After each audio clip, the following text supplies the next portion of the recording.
Hey everyone, welcome back to Barclay Damon Live's CyberSip. I'm Kevin Szczepanski, and we are now in season 4. If you had told me 4 years ago we would do 4 seasons of CyberSip, I would have been surprised, but I'm not surprised now. In fact, I am grateful to you and so many others who have helped make this possible. You join us every week, you give us your likes and your feedback. And we have a great team internally at Barclay Damon, led by our managing partner, Connie Kale, who's been so supportive, our head of marketing, Maureen Fike, and our fearless producer, Kyla Handley, who's watching this now and hopefully making it a lot better than it looks to me, because she's fantastic and can do that. But anyway, welcome to season 4. Today, I want to start by telling you a story. And it's an embarrassing story. I thought long and hard about sharing this because it will reveal my carelessness, but I think it's important because people like me make these mistakes every day. And maybe if I share my story, it will make you and yours safer. So the story begins on December 5th, and I am at the George H.W. Bush Airport in Houston. And unlike my hometown, Buffalo, New York, where our CyberSip studios are, in Houston, you still have to take your laptop out of your briefcase and put it in one of those bins so that it can be inspected separately. And I wasn't prepared for this because on the flight from Buffalo to Houston, I didn't have to take out my laptop. So here I am in Houston. I just made it into the airport in time, kind of rushing through security, and I realized that I have to take my laptop out. So I'm juggling my laptop. I pull it out. I put it in its own storage bin, and I take off my shoes, walk through security. And on the other end of security, I get another distraction because I have been handpicked to go through the expedited screening, which was a very personal screening, by the way. I kind of felt like I was in prison. But anyway, I say that to you because that distracted me as well. So I went through the personal screening. I turned around and I saw my laptop, a Dell laptop. It's the very one I'm recording this session on today. And I picked it up. I put it in my briefcase, packed up the rest of my stuff, my shoes and my coat and my arms, and make my way out of the security lane because I can't wait to get out of there, frankly. So it's pretty quiet at the airport, long delay. I didn't get back until after 1 o'clock in the morning. Didn't get to sleep until around 2. And so the next morning, I decide, you know what, I'm going to sleep in for an hour or so. I get up. I don't know when I got up, but I was sitting finally at my desk at around 10 o'clock. So a little bit of a late start, hadn't yet opened up my laptop, and I never did because I start getting phone calls. Get a phone call from one of our veteran legal assistants saying, Mr., and I'm going to call him by an anonymous name, although he turns out to be a hero, Mr. Smith is calling you. He has an important message for you. And I thought, okay, and I'm getting myself sorted, ready to return the call. I get a call from my own assistant telling me, Mr. Smith called you. It's a very important message. And so I said, okay, I need to log on and get going. And I picked my laptop out of my briefcase and I open it up and I realize it's not my laptop. So I figure out that maybe this Mr. Smith is calling about this problem I've just discovered. I have lost my laptop.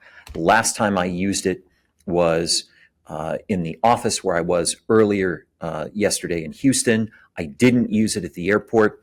So I'm realizing now for the first time that must have been in the TSA lane that I picked up someone else's laptop that looked identical to mine. So sure enough, Mr. Smith is trying to reach me. I call Mr. Smith and he says, Kevin Szczepanski? I say, yes. He says, I have your laptop And I quickly said, and I have yours, don't I? And he laughed and we talked for a bit. Turned out he was an information security specialist at a company in Florida. We were both, one behind the other in the security lane. I said, I'm so sorry. I must have been distracted. I had a pretty heavy pat down. He said, yeah, I saw that pat down. It was pretty heavy.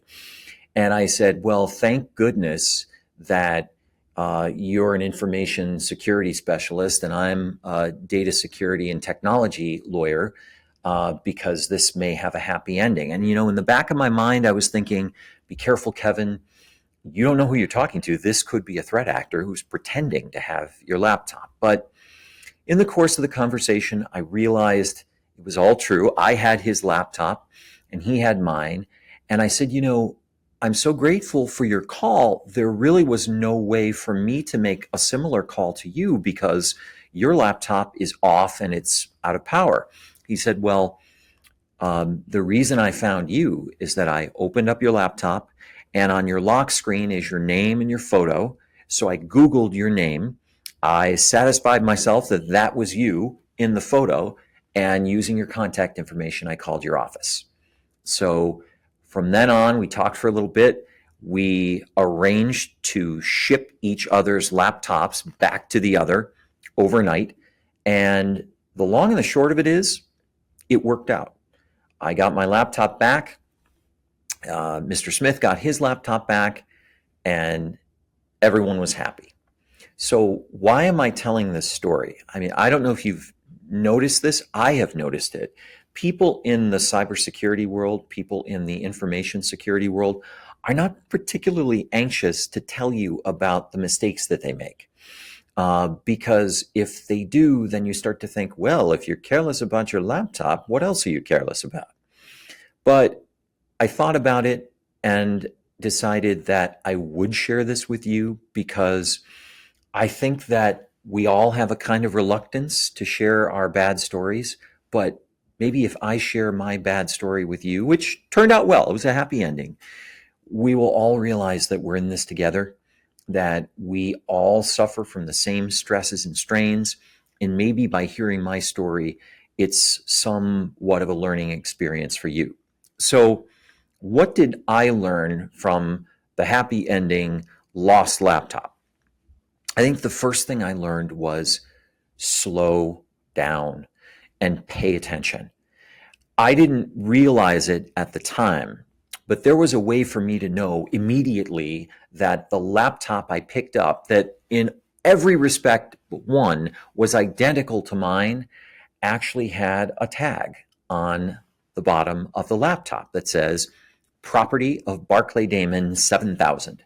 So if I had just picked up the laptop and flipped it upside down, I would have seen that it wasn't mine. And I would have been able to exchange it right in line with Mr. Smith, and we both would have went on our merry way and wouldn't have had to ship each other's laptops back. So that's number one.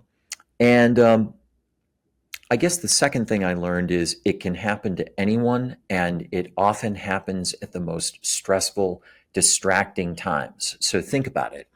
You would be cautious about setting your laptop down anywhere and walking away from it from a time, because we all know that there are risks that it could be lost, it could be stolen. But here, I did that at the airport while I was going through a TSA checkpoint. So what did I learn from this lost laptop incident?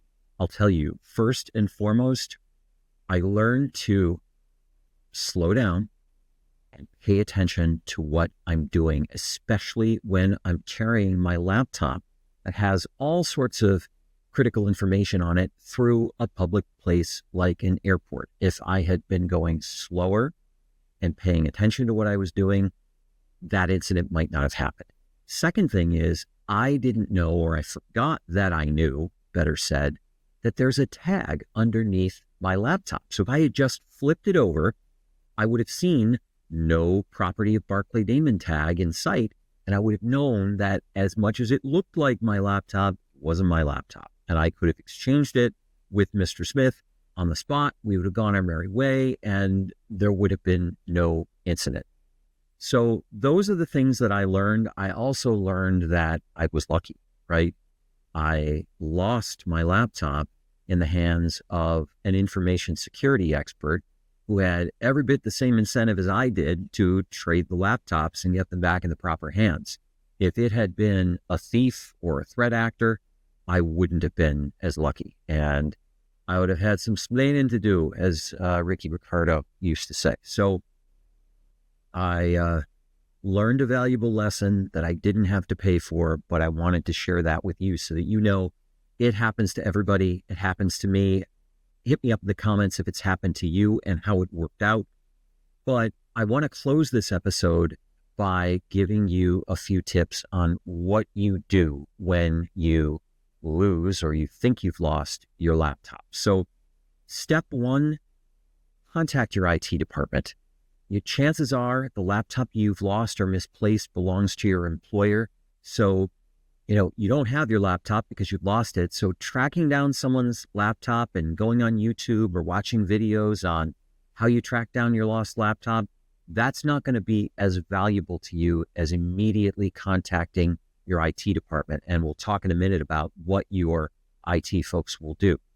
Second thing, change all your personal passwords. I know it's inconvenient. I know that probably you won't have to, but you really should as a precaution, because if someone has your laptop and it's not locked and they're able to gain access to it, they're going to do a search for passwords, especially if they're a threat actor, and they're going to find your passwords, your password to Netflix, your password to your bank account, your password to everything you do, everything you are, and you don't want to give that up. So step two is change your passwords. And the third step I would encourage everyone to do is, depending on the results of your IT department's investigation, you want to contact your attorney. And probably not your attorney, but your employer's attorney. Because if you have lost your laptop and your IT department tells you that, yeah, information in your email account, for example, might have been accessed, you or your employer might owe a disclosure obligation, and your lawyer is in the best position to tell you whether you have to give notice to any affected individuals. So those are the three steps I would take right away. You can watch all those YouTube videos on how you can find your laptop in a remote place, but if you do that, my belief is that precious minutes or hours are going to be lost, and it's best to just bite the bullet and let your employer, let your IT department know right away. Now, what is your IT department going to do? Here are the steps I think every great IT department is going to take when they find out that you have lost your laptop. Step one, they're going to verify the last time it was connected to the internet and compare it to the last time the user used it. That's how they're going to figure out whether there has been any unauthorized access to your laptop, your systems, or your data. Second, they're going to check the sign-in logs for your account. This is more for peace of mind than anything else, but yet another potential indication of compromise. Number three, and assuming that your employer has the software in place to do this, they're going to set your laptop to wipe, which will happen the next time it connects to the internet. So assuming that you contact your IT department right away, they're going to set your settings to wipe. And if there is a threat actor who has access to your computer and he or she gains access to the internet, as soon as he or she does so, all of your systems and data will be wiped clean so that the threat actor gets no access.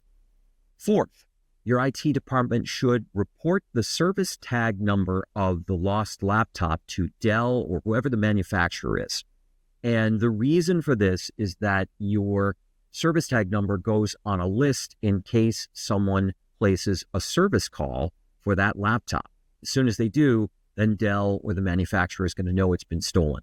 Fifth, and finally, you are going to report the lost laptop to the police, file a police report. That way, if anything ever happens, a third party is victimized by a loss of protected data or commercially sensitive data, you will be able to document that you filed a police report. And although It's often very difficult for the police to take action. It's possible that the police will be able to investigate, recover that laptop, and bring the criminal to justice. So those are all the things that you should do if you actually do lose your laptop. And hopefully you found my story to be helpful. Think of all the times you came this close to losing your laptop or leaving a precious device behind, and all the risks that could pose based on all the data that you have, not only yours, but the data of your customers, clients, patients, whoever they may be. So the start of season 4 of CyberSip, I guess the main message is be careful, be calm, and take your time. I know I've learned that lesson. And if you have any thoughts about my story, what you should have done differently, Kevin, or how could you do that, Kevin, hit me up in the comments, and we'll see you on the next episode of CyberSip. Thanks so much for joining us. The CyberSip podcast is available on barclaydamon.com, YouTube, LinkedIn, Apple Podcasts, and Spotify. Like, follow, share, and continue to listen.